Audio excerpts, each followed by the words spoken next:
Back to YouTube channel. അപ്പോൾ BB6 next ഒരു episode ഞാൻ ഇപ്പോഴാണ് കേട്ടോ കണ്ടത്.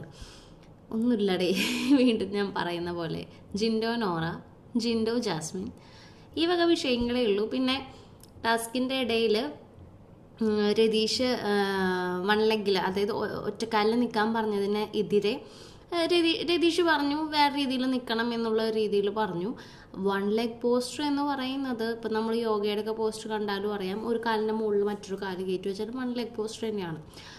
അത് രതീഷ് കളിച്ചതായിരിക്കാം മേ ബി. അതിനെതിരെ ശ്രീതു സംസാരിച്ചു, അത് മാത്രമേ ഉള്ളൂ. പിന്നെ ശ്രീതുവിൻ്റെ ബർത്ത്ഡേ മറ്റേ റസ്മിനും അർജുനും കൂടി ഒരു കാർഡ് ഉണ്ടാക്കി കൊടുത്തു. ശ്രീതുവിൻ്റെ വീട്ടിൽ നിന്ന് അമ്മ ലെറ്ററും ഗിഫ്റ്റും ഒക്കെ അയച്ചു, ബിഗ് ബോസ് കേക്ക് കൊടുത്തു. ഈ വക കാര്യങ്ങളൊക്കെ തന്നെയുള്ളൂ സംസാരിക്കാനായിട്ട്. അപ്പോൾ നമുക്ക് വിഷയം എന്താണ്? ഫസ്റ്റ് തന്നെ നമ്മുടെ നോറ ജിൻഡോ നമ്മൾ മറ്റേ കയറ് വെച്ചിട്ട് ടൈസ് ചെയ്തിട്ടുണ്ടായത് കൈ. എനിക്ക് നോറേനെയാണ് എനിക്ക് കുറേ ഇത് തോന്നിയത്. കാരണം ജിൻഡോ പ്രൊവോക്ക് ചെയ്യാൻ നോക്കുന്നുണ്ട്, ബട്ട് നോറയ്ക്കും അത് ചെയ്യാമായിരുന്നു. ജിൻഡോ അത് ചെയ്യുന്നു. മറ്റേ സായയോടെ പറഞ്ഞത് വളരെ നല്ലൊരു ഇതായി. കാരണം എന്നെ പിച്ചി മാന്തി ഇങ്ങനെയൊക്കെ പറഞ്ഞിട്ട് ചെറിയ ചെറിയ ഇഷ്യൂസ് വെറുതെ ഉണ്ടാക്കുകയാണ് നോറ. അത് കേൾക്കുമ്പോൾ നമുക്ക് ആ ബഹളം നമുക്ക് തന്നെ സഹിക്കാൻ പറ്റുന്നില്ല. അപ്പോൾ അവിടെ ഇരിക്കുന്ന എത്ര ആൾക്കാർക്ക് സഹിക്കാൻ പറ്റാണ്ടിരിക്കണ്ടാവും. എന്നിട്ട് ഋഷി എനിക്ക് പോയി, അത് എന്തെങ്കിലും ആവട്ടെ എന്ന് പറഞ്ഞ് എനിക്ക് പോയി. ചില കാര്യങ്ങളെ നോറ വെറുതെ ഉണ്ടാക്കുകയാണ്. നോറയുടെ തന്നെ ഒരു ഇത് കളയാണ്. അപ്പം നമ്മൾ വെറുതെ പിച്ചി എന്നെ അടിച്ചു അങ്ങനെയൊന്നും പറഞ്ഞിട്ട് ഈ LKG പിള്ളേരുടെ പോലെ വെറുതെ ഇങ്ങനെ കിടന്ന് പറയേണ്ട ആവശ്യമില്ല നോറ. ഓക്കെ, നോറയ്ക്കും ചെയ്യാമായിരുന്നു, നോറയ്ക്കും പ്രൊവോക്ക് ചെയ്യാമായിരുന്നു, ചെയ്തില്ല. പിന്നെ അതുപോലെ തന്നെ പേഴ്സണലായിട്ടുള്ള തിങ്ങിന് പോകാൻ പറ്റില്ല എന്ന് പറഞ്ഞു. അതായത് എനിക്ക് തോന്നുന്നു കഴിഞ്ഞ സീസണിലും കണ്ടാൽ തോന്നുന്നു ഈ സെയിം സംഭവം ഉണ്ടായിട്ടുണ്ട്. കഴിഞ്ഞ സീസണിൽ, അതിന് മുന്നത്തെ സീസണിൽ എനിക്ക് അത്ര ഓർമ്മയില്ല. ഇത് തോന്നുന്നു കഴിഞ്ഞ സീസൺ അഖിൽമാരാടൻ ശോഭ അങ്ങനെയായിരുന്നോ, എനിക്ക് ഓർമ്മയില്ല അത്ര. അപ്പോൾ നിങ്ങൾ കമൻറ്റ് ചെയ്തോളൂ ഏതൊരു സീസണിൽ ഇങ്ങനെ ഉണ്ടായിട്ടുണ്ട്. ഈ സെയിം ഇതുപോലെ തന്നെ അതൊരു ടാസ്ക് ആയിരുന്നു തോന്നുന്നു. എന്നിട്ട് അവർ ടോയ്ലറ്റിൽ പോകണമെങ്കിൽ ഇപ്പോൾ ടോയ്ലറ്റിൽ പോവാം. ഇപ്പോൾ സിഗരറ്റ് വലിക്കണമെങ്കിൽ സിഗരറ്റ് വലിക്കരുതെന്നൊന്നും പറയാൻ പറ്റില്ല. അതൊക്കെ ഒരു പേഴ്സണൽ കാര്യമാണ്. ഇപ്പോൾ ടോയ്ലറ്റിൽ പോകാനായിട്ടിരിക്കുന്ന സമയത്ത് ഇങ്ങനെ കൈ കെട്ടിക്കൊണ്ട് പോകാൻ പറ്റില്ല എന്ന് പറഞ്ഞാൽ അത് എവിടുത്തെ ന്യായ? അങ്ങനെയൊക്കെ പറയാൻ പറ്റുമോ? അപ്പോൾ അതൊക്കെ റസ്മിൻ പറഞ്ഞത് എനിക്ക് വെറുതെ ഉള്ള കാര്യമായിട്ട് തോന്നണം. പിന്നെ അതുപോലെ തന്നെ ജാസ്മിൻ്റെ ഒരു കാര്യം, ഈ വെണ്ടയ്ക്ക് അരിഞ്ഞ കേസിൽ താഴെ അതിൻ്റെ അരി പോയിപ്പോൾ അന്ന് നമ്മൾ പറഞ്ഞതാണ്, ഞാനൊരു വീഡിയോ ഇട്ടതാണ്. നമ്മൾ ചെയ്യുന്ന കുറച്ച് ആക്ടിവിറ്റീസ് ഉണ്ടെങ്കിൽ അത് ക്ലീൻഡായിട്ട് ചെയ്യാന്നുള്ളത് നമ്മൾ ഉത്തരവാദിത്തമാണ്. ഓക്കെ, ജിൻഡോയുടെ കൈ ടൈ ചെയ്തുകൊണ്ട് കാബേജ് അരിയേണ്ടെന്ന് പവർ ടീമാണ് പറഞ്ഞത്. ജിൻഡോയുടെ അരിയാൻ പറഞ്ഞപ്പോൾ കാബേജ് അരിയാൻ പറഞ്ഞപ്പോൾ വന്നിരുന്ന് അരിഞ്ഞതാണ്. പിന്നെ സായി വന്നിട്ടാണ് പറഞ്ഞത് ഒരു ടാസ്ക് ആയതുകൊണ്ട് ഒരു ടാസ്കിൻ്റെ സമയത്ത് നമ്മൾ ആക്ടിവിറ്റീസ് ചെയ്യാറില്ല, ടാസ്ക് കഴിഞ്ഞതിന് ശേഷം ജിൻഡോ ചെയ്താൽ മതിയെന്ന്. ദെൻ ജിൻഡോ പോയി. അതിനുശേഷം ജാസ്മിനും തോന്നുന്നു ഗബ്രിയാണ് ഇരുന്ന് അരിഞ്ഞതെന്ന് തോന്നുന്നു.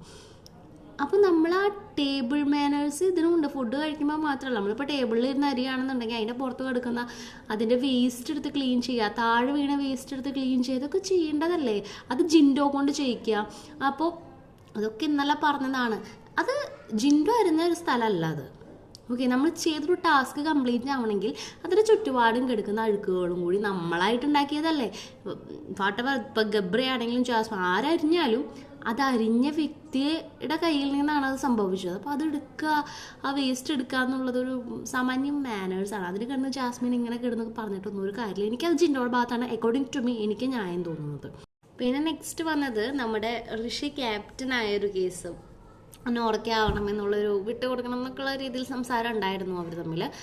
ആൻഡ് ഋഷി 3 എണ്ണാന്ന് തോന്നുന്നു എറിഞ്ഞ് സ്റ്റംപ് വീഴ്ത്തിയത്. അപ്പം ഋഷി ക്യാപ്റ്റനാവുന്ന സമയത്ത് അഭിഷേക് അവരൊക്കെ പറഞ്ഞത് വീക്കായിട്ടുള്ള കോണ്ടസ്റ്റൻസിനെ പവർ ടീമിൽ ഇടണം, സ്ട്രോങ് ആയിട്ടുള്ളവരെ പുറത്ത് നിർത്തണം, അപ്പോൾ സ്ട്രോങ് ആയിട്ടുള്ളവർ ഔട്ടാവും.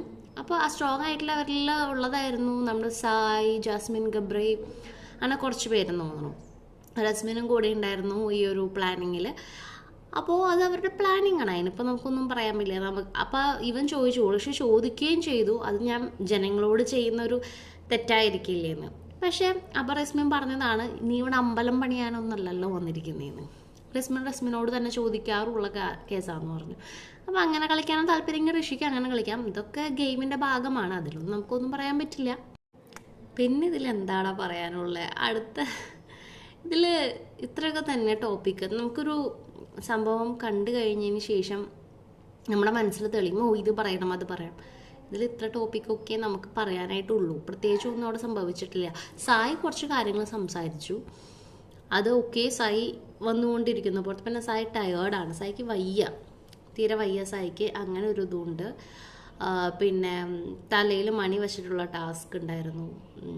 അതൊക്കെ ഇപ്പോൾ എന്താ പറയുക, ഒറ്റക്കാലിൽ നിൽക്കണം എന്ന് പറഞ്ഞപ്പോൾ രതീഷ് അവിടെ ഒരു ഗെയിം കളിച്ചു.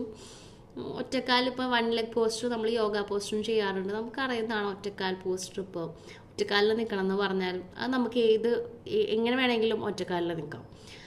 രതീഷ് പ്ലാൻ ചെയ്തു, ആ പ്ലാൻ ഇംഗ്ലീഷ് ചെയ്തു, ഒക്കെ വീണു. അത്രയേ ഉള്ളൂ, പ്രത്യേകിച്ച് ഒന്നും ഉണ്ടായിട്ടില്ല. TRP ഒക്കെ ഹയ്യാന്ന് പറഞ്ഞുകൊണ്ടിരിക്കുന്നുണ്ട്, അറിയത്തില്ല ഇതൊക്കെ എങ്ങനെയാണ് കാണുന്നതെന്ന്. ഞാൻ തന്നെ ഇത് കഷ്ടപ്പെട്ടാണ് കാണുന്നത്. പണ്ടൊക്കെ ഇഷ്ടപ്പെട്ട് ബിഗ് ബോസ് കണ്ടിരുന്ന ഒരു സമയം ഉണ്ടായിരുന്നു കേട്ടോ.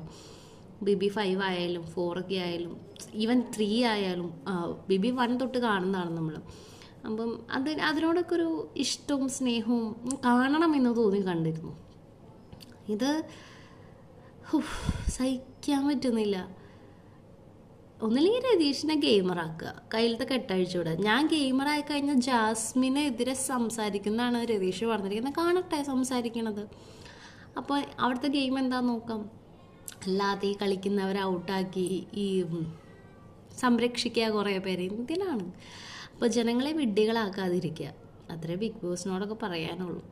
Okay, by.